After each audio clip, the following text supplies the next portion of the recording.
கர்த்தராகிய இயேசு கிறிஸ்து நாமத்தில் உங்கள் அனைவருக்கும் வாழ்த்துக்கள். இந்த நாளுக்குண்டான உயிருள்ள வார்த்தை சங்கீதம் 66:12. தீயையும் தண்ணீரையும் கடந்து வந்தோம், செழிப்பான இடத்துல எங்களை கொண்டு வந்தீர்.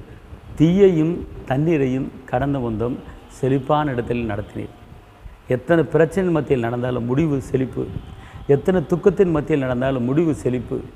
எத்தனை தீயின் மேலே நடந்தாலும், எத்தனை போராட்டத்தின் மீது நடந்தாலும் செழிப்பு நிச்சயம், சந்தோஷம் நிச்சயம், உறுதி நிச்சயங்க. கவலைப்படாது, உங்களை மேன்மைப்படுத்துவார். அதான் சொல்கிறாரு, தண்ணீரிலே கடந்து வந்தோம்,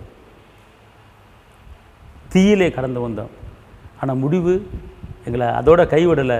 செழிப்பான இடத்துக்குள்ளே கொண்டு வந்தீங்க. செழிப்பான இடத்துக்குள்ளே என்ன செய்றீங்க, நடத்துகிறீங்க அன்பார்ந்தவர்களே.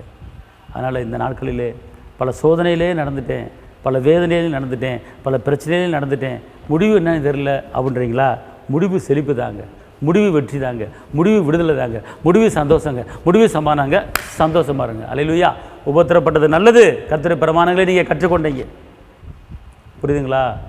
அதனால் தண்ணீர்கள் கடக்கும்போது என்னோடு இருக்கின்றீர், அக்கினியில் நடக்கும்போது கூடவே வருகின்றீர். மூழ்கி போவதில்லை, நாங்கள் எரிந்து போவதில்லை, மூழ்கி போவதில்லை, நாங்கள் எரிந்து போவதில்லை. பாலைவன வாழ்க்கையிலே பாதைகள் காண செய்தீர், பாலைவன வாழ்க்கையிலே பாதைகள் காண செய்தீர். அதனால் நீங்கள் தண்ணீரில் நடந்தாலும் உங்கள் கூட தான் இருக்காது. நீங்கள் அக்கினியில் நடந்தாலும், சாத்ராக்கு மேஷாக்கு ஆபத்து கூட அக்கினியில் உலாவின கர்த்தர். பிரச்சனை மத்தியில் நீங்கள் இருக்கீங்களா, உங்கள் கூட தான் இருக்கார்.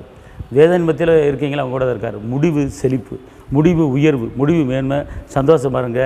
கர்த்தர் பெரிய காரியத்தை உங்களுக்கு செய்ய போகிறார். உங்களுக்கு நான் ஜெபிக்கிறேன். தகப்பனே இயேசுவே, நன்றி உள்ளத்தோடு ஸ்தோத்திரிக்கிறேன், ஸ்தோத்திரிக்கிறேன். ஆண்டவரே, தண்ணீரில் கடந்தாலும் நான் அவங்க கூட தான் இருக்கிறேன், தீயில் கடந்தாலும் அவங்க கூட தான் இருக்கிறேன். ஆண்டவரே, முடிவு அது உயர்வு, முடிவு செழிப்பு என்று வாக்கு பண்ணியிருக்கிறீங்க. இந்த நாளில் எந்த குடும்பத்தில் எந்த பிரச்சனை இருந்தாலும் அந்த பிரச்சனையை முறியடித்து நீங்கள் ஜெயித்தாங்க. காத்துக்கொள்ளுங்க, பலப்படுத்துங்க. இயேசுவின் நாமத்தில் பிதாவே, ஆமென். கர்த்தர் உங்களை ஆசீர்வதிப்பார். ஹல்லேலூயா.